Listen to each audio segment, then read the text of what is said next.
Free stalls from the door. Right on. Looked up at the gym. Parking was open. Treadmills open. Even the squat rack was open. That doesn't happen. Not very often. This is awesome. Full workout done. No waiting. And DNA thought, why isn't it always like this? And let's take a moment and let's sip on that.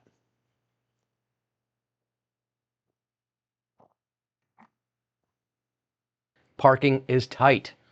Cars circling. Every rack taken. Treadmills full. You walk towards something and somebody's already waiting behind it. Maybe 2 or 3. Same gym. Same membership. Completely different experience. Place is roughly 20,000 square feet. Average size. Sounds big. But divide it up with a cardio zone, some free weights, add in the machine area, plus the stretch space, front desk, can't forget the offices, and, well, we all need bathrooms. Oh, don't forget the showers. Walking lanes between them so we can get by the equipment. And last but not least, safety clearance around the racks.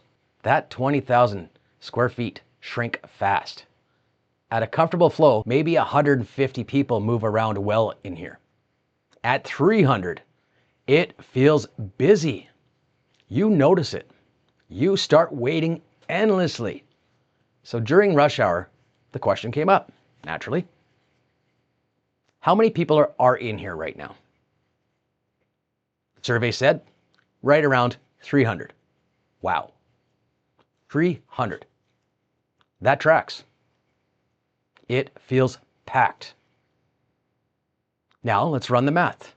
300 memberships inside. At roughly $50 per month per membership, that's about $15,000 per month from the visible crowd. Well, $15,000, that sounds solid. Until you zoom out. We know commercial lease rates typically run between $15 and $40 per square foot annually in the United States. Use $20 as a conservative baseline, a very conservative one, and at 20,000 square foot times 20 equals $400,000 per year. Divide that by 12. That's about $33,000 per month in rent. So the 300 people you see during peak time generate about half of that, maybe about 15,000. Rent alone is double that.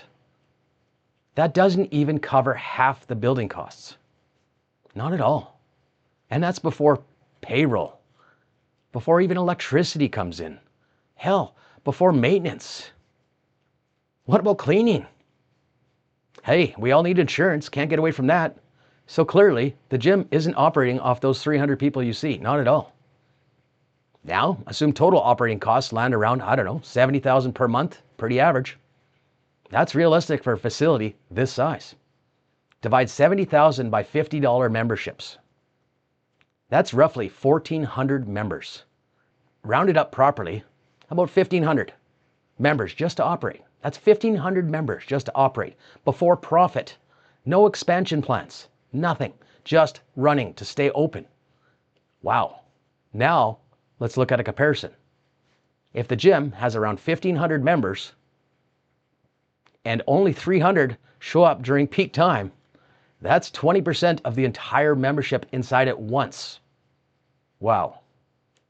1/5 of the business stacked into one window. And that is why it feels busy. Now, looking at timing. Most gyms operate about 12 hours a day. If 1,500 members were perfectly spread across 12 hours, that's about 125 people per hour, comfortably. But people don't move perfectly. Oh boy, do they not. They stack. Early mornings, lunch window, and after work. Those are the 3 primary busiest times. From 5 to 7 at night, it is a gong show in there. And that's where compression happens. It's not bad planning, and it's not by poor design. It's just predictable human behavior. Now, Think about the layout.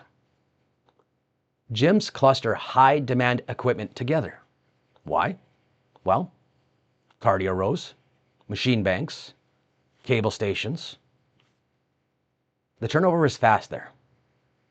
Racks, well, they move a little slower. Benches, well, we all know that. They take a long time. Free weights, you can't count on those anytime. Flow design helps manage pressure, but it doesn't eliminate the peak stacking. And here's the deeper layer.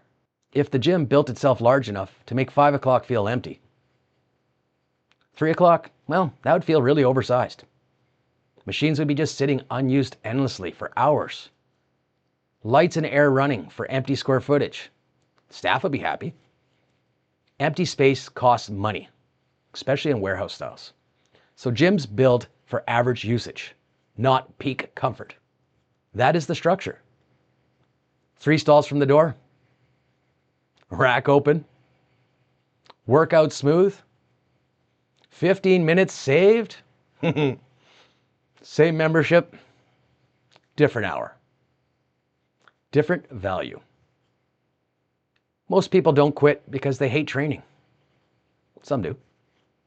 They quit because it feels inefficient, because it feels crowded, and because it feels like it's a waste of time. Remove that friction, and people show up more, and results improve. So when you walk into a packed gym at 5 and think, why don't they just make it bigger? Well, now you know. The 300 you see don't represent the membership. Not entirely. They represent the overlap. The gym isn't built to feel empty at peak time. It's built to operate at scale when needed. Around 1,500 members, balanced across space and time. 5 o'clock is compression time. 3 o'clock is efficiency. Same gym, different window, different outcome. We've had a change of adjustment. We are going to do this again in 2 weeks' time. Next week, you will hear about airplane and travel. We look forward to seeing you then. In the meantime, keep your coffee warm. David out. Cheers.